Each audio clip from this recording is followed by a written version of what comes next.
Welcome to the Astoria Film Festival virtual step and repeat interviews.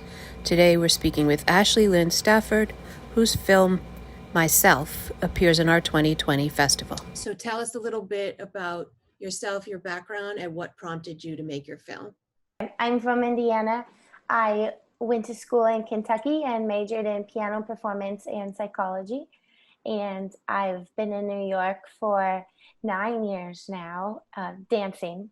So teaching dance and choreographing. And I started getting into photography like 6 years ago. And then a friend needed help editing a film that she had made about 5 years ago. And I loved editing, so I decided to start getting into Most people do not love editing.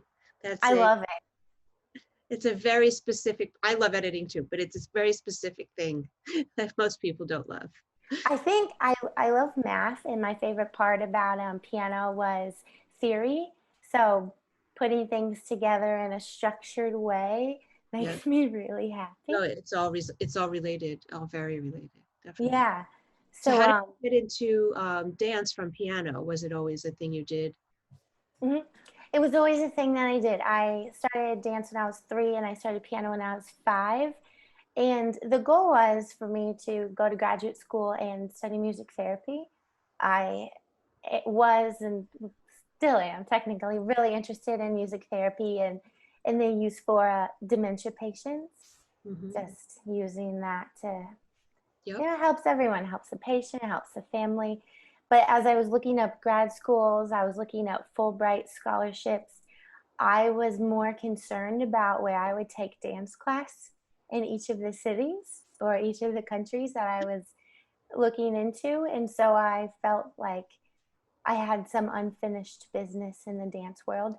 And so I moved here thinking that it'd be like 2-3 year stint, and then I would go into graduate school, and now it's been 9 years. I mean, that's, as someone who went to graduate school because I thought I needed to, in order to do the work I wanted to do, I mean, not that it's this way for everybody, but I found out later I didn't really need to. Yeah. It was still a good experience, but it was a lot of money I probably could have saved. And it wasn't necessary for what I wanted to do. Really. Yeah. Which was work with kids, Yeah. Looking back, I'm glad that I went with my gut, because I would have been spending that money thinking that, oh, this is what I had planned to do. I might as well do it. Now I see, now I want everyone to take gap years in between everything to make sure that that's the lifelong decision that they want. So I felt like once I went into graduate school, I would feel obligated to be in whatever career I chose. Whether or not I would have to, I would feel that's how I would feel. So it's been 9 years, and I don't think I'll go to grad school. Well, yeah, I mean, it's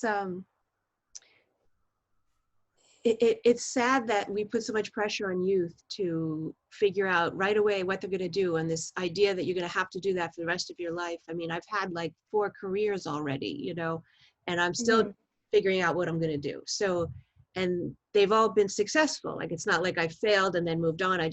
I kind of found success here, and then I was like, okay, that was good. Now what? So yeah.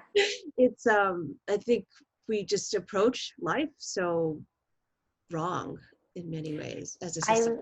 I appreciate that my interests have been changing and morphing, and that everything that I've learned so far complements everything that I plan to do. Absolutely. Yeah. Absolutely. So how did you come about to make Myself? I've been doing random films for the past 4 years, and I'm primarily a jazz dancer, but for films, contemporary modern, I like that aesthetic better. Everything I've done so far has been very introspective and very deep, and I wanted to challenge myself to make something with a storyline, and that wasn't so gut-wrenching. It just was fun. It was fun to create. It was fun to work with the dancer. My challenge was working with perspective, so I gave myself something visually to do to try to accomplish, and then I was like, why not use Celine Dion?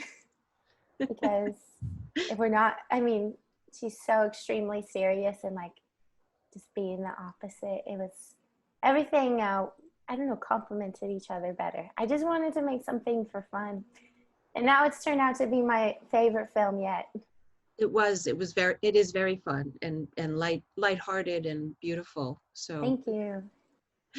and do you have anything you've been working on, anything coming in the works, anything coming up, anything you've been working on during lockdown? I did 2 films during lockdown. I worked with a group of dancers that I do, and I gave them choreography, and then they filmed it, sent it back to me. I compiled that, and I also did a film over Zoom with some students. So that was fun, and they sent me back their version of it, and I made them a video for them to keep. But Aw. so that was my mission, and for the kids I was working on, like they're so good and so talented at dancing in front of a camera.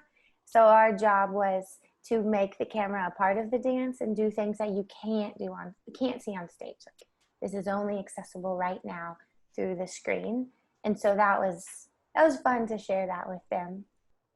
Anything else you'd like to add before we wrap up? I guess that's the. Oh, What, how can people find you? Like your Instagram oh, handle, things like that. Instagram. Ashley likes rice. It's my favorite food ever.